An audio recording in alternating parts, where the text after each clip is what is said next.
अच्छा जी, rational thinking and creative thinking, इसमें फ़र्क क्या है? इसमें डिफ़रेंस जो है वो देखें। रैशनल थिंकिंग और क्रिएटिव थिंकिंग में डिफ़रेंस ये है कि जो रैशनल थिंकर है, वो सोचता है लॉजिकल वे के अंदर, 2 + 2 = 4, इस पॉइंट ऑफ व्यू से वो सोचता है, वो कैलकुलेट करके चलता है, ठीक है? और अगर उससे किसी मसले का हल पूछा जाए, तो जो वो एक उर्दू में लफ़्ज़ यूज़ होता है सिक्का राइजुल वक़्त, कि जिस तरह से कोई काम हो रहा है आपकी सोसाइटी में, आपको उस तरह से आप उसी तरह से करने की कोशिश करते हैं, ठीक हो गया? क्योंकि वो इकोनॉमिकल वे होता है, उस रास्ते को टेस्ट किया गया होता है, उस काम को करने का तरीका जो है, वो टेस्ट किया गया होता है।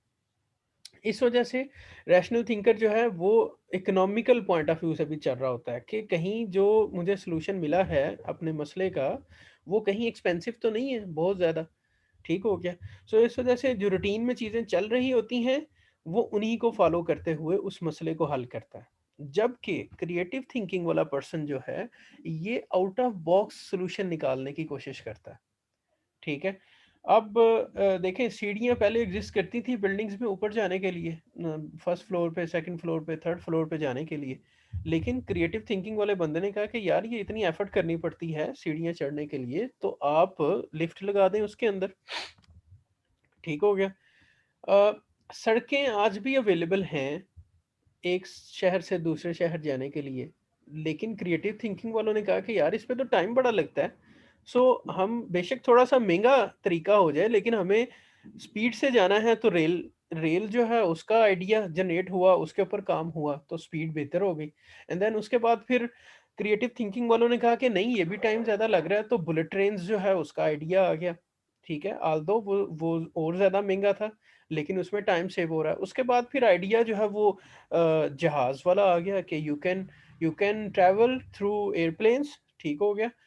तो ये एक ही मसला है कि आपने लाहौर से गुजरांवाला आना है, आपने लाहौर से इस्लामाबाद जाना है, तो आपके पास डिफरेंट वेज़ हैं। अब रैशनल थिंकिंग वाला बंदा कहेगा वो तरीका जिसके ऊपर थोड़े पैसे लगें, मुनासिब पैसे लगें और मुनासिब टाइम लगे, वो हमारा सॉल्यूशन है लाहौर से इस्लामाबाद जाने का। तो वो फिर चूज़ करेगा ट्रेन के सफ़र को, क्योंकि उसके ऊपर पैसे भी मुनासिब लग रहे हैं और उसके ऊपर टाइम भी कम लग रहा है। और आप एवरेजली मुनासिब टाइम में मुनासिब पैसे खर्च करके इस्लामाबाद जा सकते हैं। लेकिन क्रिएटिव थिंकिंग वाला कहेगा कि यार आप बाय एयर जाएँ, आपका टाइम बच जाएगा, पैसे ऑल्दो थोड़े से ज़्यादा लग रहे हैं, लेकिन आपका टाइम काफ़ी सारा जो है वो सेव हो जाएगा। सो आप उस तरीके से जाएँ। क्रिएटिव थिंकिंग वाला ये भी कह सकता है कि यार बाइक निकालो और लाहौर से इस्लामाबाद जाओ। ये सफ़र जो है वो आपको खुशगवार सफ़र जो है, और इसमें डिफरेंट एक्सपीरियंसेस आपको होंगे, आपको डिफरेंट टाइप ऑफ एक्सपोज़र्स होंगे अगर आप जीटी रोड से जाते हैं वाया योर बाइक। ठीक है, टाइम तो ज़्यादा लगेगा, लेकिन आपको काफ़ी कुछ देखने को मिलेगा, काफ़ी कुछ सीखने को मिलेगा इस पूरे रास्ते में, इस पूरे जर्नी में। ठीक है, यू कैन मेक कॉन्टैक्ट्स, आप डिफरेंट प्लेसेस पे रुकोगे, खाना खाओगे, डिफरेंट टाइप ऑफ पीपल से मिलोगे, डिफरेंट लैंग्वेजेस देखोगे और डिफरेंट इंफ्रास्ट्रक्चरल डेवलपमेंट्स देखोगे रास्ते के अंदर, देखोगे क्या हो रहा है मामला सारा, ठीक हो गया?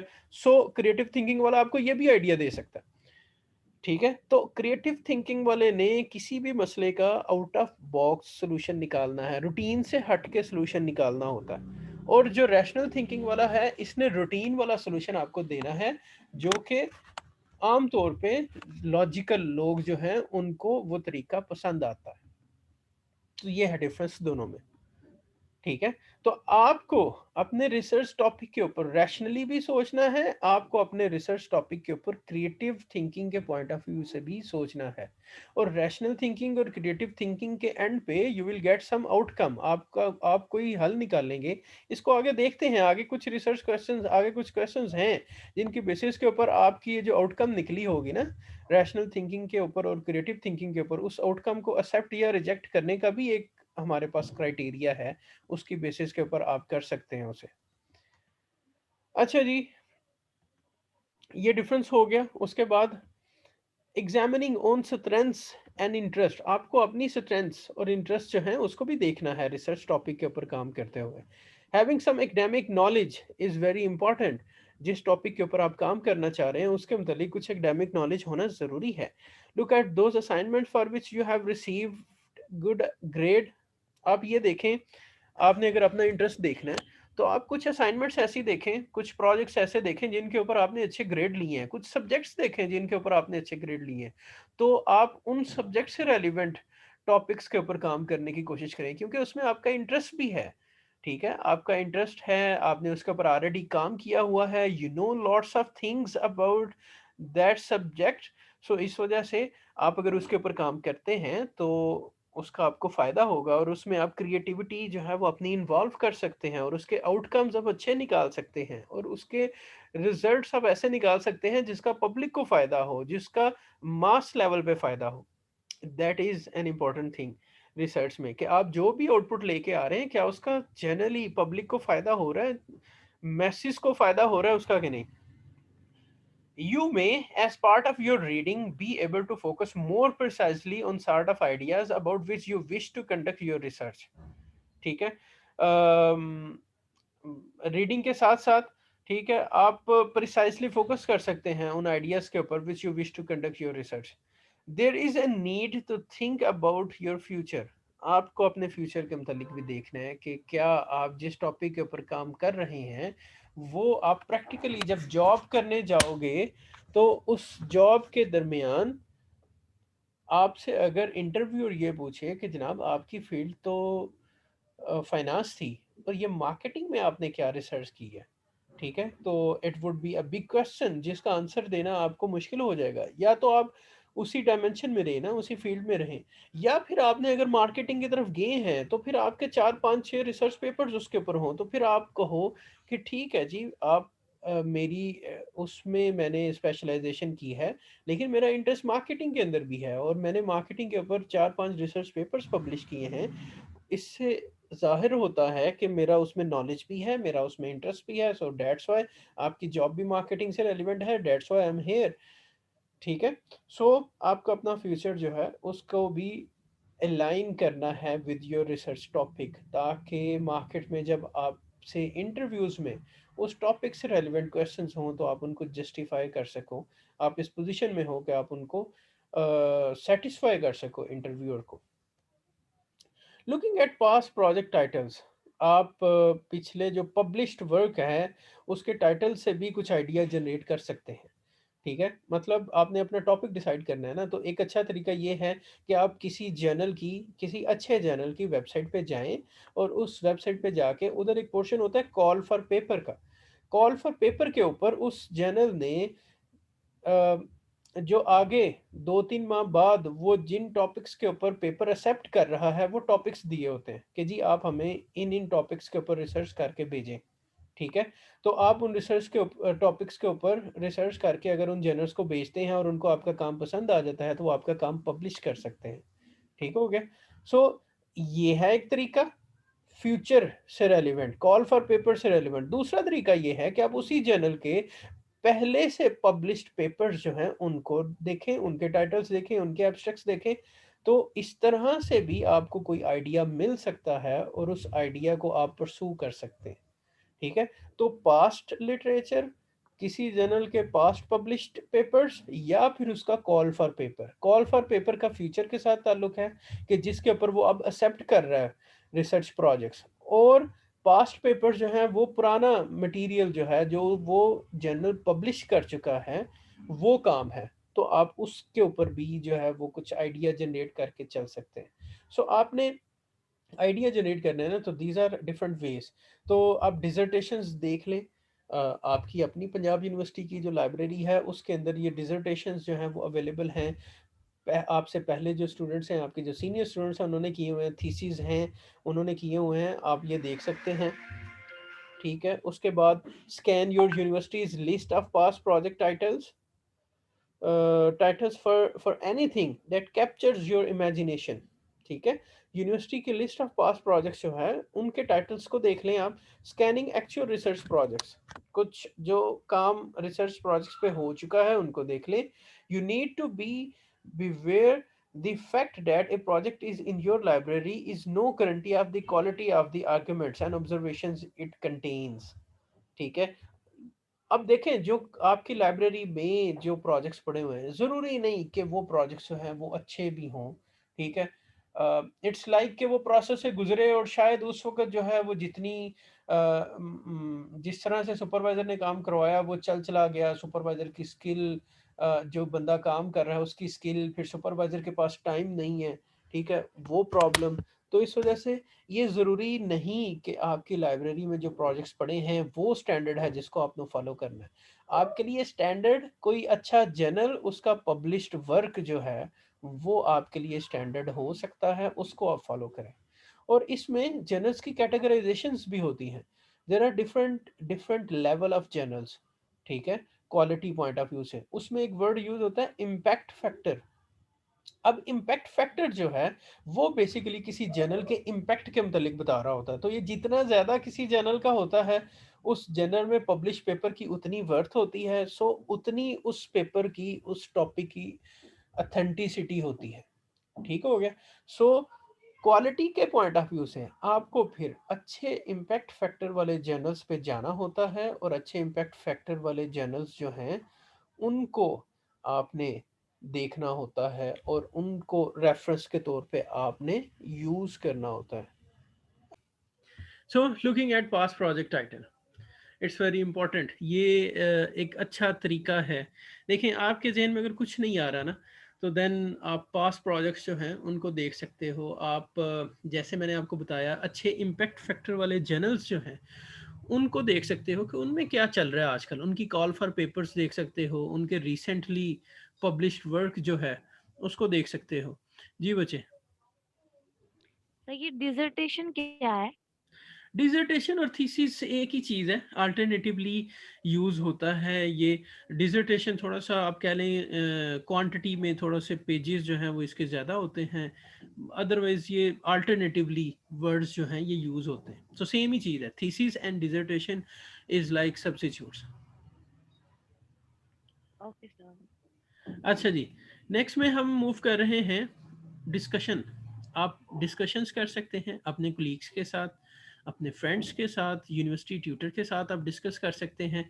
लेकिन देखें डिस्कशन करने का तरीका ये है कि आप कुछ पहले किसी टॉपिक के ऊपर काम करके, मतलब आप कुछ सर्च करके हैं, ये नहीं कि blank minded. If you try to discuss with your teacher और विद योर सुपरवाइजर, देन वो बंदा जो है वो आपको रिस्पॉन्ड नहीं करेगा। आपको पहले सर्च करनी है, एटलीस्ट ये काम कर लें, ये थीसिस पिछले देख लें या टाइटल्स जो हैं वो रिसर्च पेपर्स या जर्नल्स एक दो जो हैं वो देखें, उनके अंदर पब्लिश वर्क जो है उसके टाइटल्स क्या हैं। आप जिस डोमेन में काम करना चाह रहे हैं, हर रिसर्च जर्नल जो है ना उसकी वेबसाइट के ऊपर सर्च का ऑप्शन होता है। उस सर्च के ऑप्शन में आप अपना कीवर्ड जो है वो पुट अप करें, सर्च करें और देखें उस कीवर्ड से रेलिवेंट पेपर्स पब्लिश हैं। अगर पब्लिश हैं तो उन्होंने किस डायमेंशन के ऊपर काम किया है उस कीवर्ड की। ठीक हो गया? You just right capital structure into a journal search tab and then you can see कि which dimensions that journal has published already on capital structure. okay, so वो क्या है कि उससे आसानी आपको मिल जाएगी, उससे आपको कुछ आइडियाज मिल जाएंगे कि अच्छा ये मिलते जुलते काम हैं। तो आप उन आइडियाज को अगर डिस्कस करेंगे with your teacher, with your tutor, with your colleagues, with your supervisor, then that person would be happy and that person can add something into your idea. ठीक है? लेकिन अगर आप रॉ हैंडेड जाएंगे कि टॉपिक क्या होना चाहिए उसके ऊपर आप डिस्कस करने की कोशिश करेंगे, या जितना नॉलेज आपके पास अभी है उस टॉपिक के ऊपर विदाउट सीइंग के रिसर्च क्या हो रही है उस टॉपिक के ऊपर, ठीक है, तो वो जस्ट एक बहस होगी जिसका कोई नतीजा नहीं निकलेगा।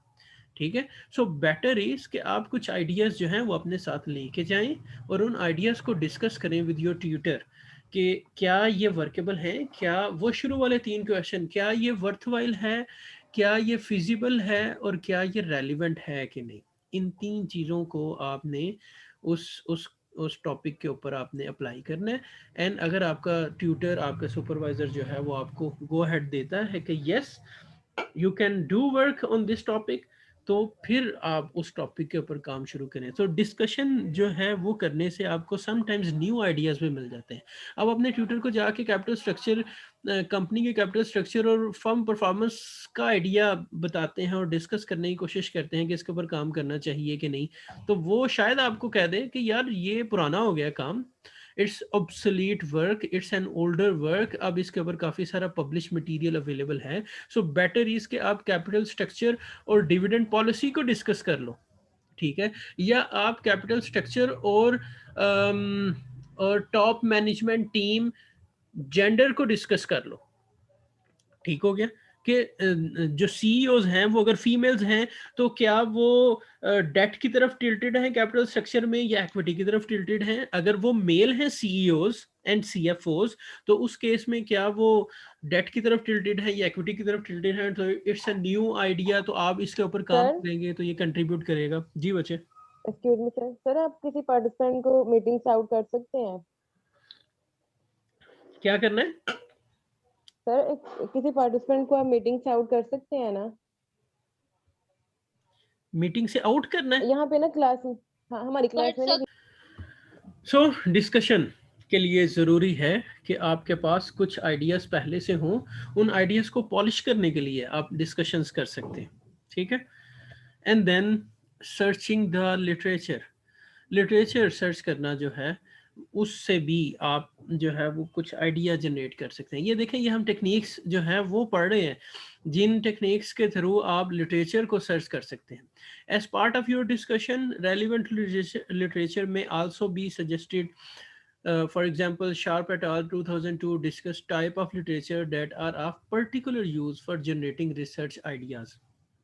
अच्छा, अब ये शार्प एट आल 2002, इतने इतने वर्ड जो हैं इनको आप अगर कॉपी करके गूगल के ऊपर एक फर्दर सर्विस है गूगल स्कॉलर की, गूगल स्कॉलर जो है उसे अब आप लोग यूज़ करना शुरू कर दें। गूगल स्कॉलर जो है वो आप उसके ऊपर गूगल के ऊपर सर्च करेंगे, गूगल स्कॉलर का ऑप्शन आ जाएगा, आप उसको ओपन करेंगे तो गूगल स्कॉलर के ऊपर जो है वो आप जो भी कीवर्ड सर्च करते हैं तो उसका आपको मिल जाते हैं रिसर्च पेपर उससे रेलिवेंट। तो शार्प एट आल 2002 उसके ऊपर सर्च करेंगे तो शार्प एट आल जिस बंदे ने ये शार्प एट आल है उसका रिसर्च पेपर जो है वो आपके सामने आ जाएगा। And this paper basically discuss के आइडियाज़ को जनरेट कैसे करना है, रिसर्च आइडियाज़ को कैसे जनरेट करना है, and you must study this paper. अगर आप इसको स्टडी करेंगे तो obviously it will be helpful in your topic finalisation in your thesis. So जो आपका लिटरेचर है that includes article in academic and professional journals, reports होती हैं, बुक्स होती हैं। सो आपका लिटरेचर जो है वो ज़रूरी नहीं कि आप उधर तक ही रहें, रिसर्च पेपर्स तक ही रहें, आप अपनी बुक्स देख सकते हैं, कुछ रिपोर्ट्स होती हैं उनको देख सकते हैं। ओके, सो ये डिफरेंट जो है वो हमारे पास ऑप्शंस हैं जिनको यूज़ करते हुए हम ये मामला कर सकते हैं, ठीक है। सो इस वजह से रिसर्च पेपर्स जो हैं उनको रिपोर्ट्स और बुक्स जो हैं ये ज़रा इजी नहीं होता इनकी तरफ मूव करना, ठीक है। लेकिन आप अपनी सिलेबस की बुक्स जो हैं उनको देखें और उसके बाद आप जो है वो देखें current published research papers from good impact factor journals, it's very important. उसके बाद scanning the media, keeping up to date with items in the news can be a very rich source of ideas। अपनी जो आजकल news में जो चल रहा है रिगार्डिंग बिजनेस आप उसको अगर रीड आउट करें तो then you can get some good ideas. Business Recorder is a newspaper जो कि बिजनेस रेलिवेंट न्यूज़ जो है उनके मतलब काम कर रहा होता है, ठीक हो गया। तो अगर आप बिजनेस रिकॉर्डर जो है उसको रीड आउट करें तो definitely you can get some good ideas regarding business. मैं अभी रिसेंटली देख रहा था बिजनेस रिकॉर्डर के ऊपर एक न्यूज़ थी कि जी ये मॉडल्स जो हैं कंपनीज जो हैं उन्होंने अपने सारे के सारे मॉडल्स, ऑटो कंपनीज जो हैं उन्होंने अपने सारे के सारे मॉडल्स जो हैं वो जून 2021 तक उन्होंने लॉन्च करने हैं। और क्यों जून 2021 तक लॉन्च करने हैं नई कंपनीज ने? बिकॉज ऑटो पॉलिसी जो है वो इस चीज़ को जो है वो इंश्योर करती है कि 2016 जून 2016 से 2021 जून तक जितने भी कंपनीज नहीं आएंगी वो अपने मॉडल्स जो भी लॉन्च करेंगी उन कंपनीज को फेवर्स और सब्सिडीज मिलेंगी, उसके बाद के लॉन्च किए हुए मॉडल्स में फेवर्स जो हैं वो नहीं मिलेंगी। ठीक है, सो इस वजह से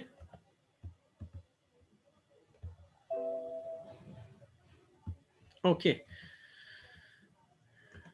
सो हमें लिटरेचर अपना जो है उसको आइडेंटिफाई करना होता है, past literature with some good impact factor journals. ठीक है, अभी हम ब्रेक कर रहे हैं तो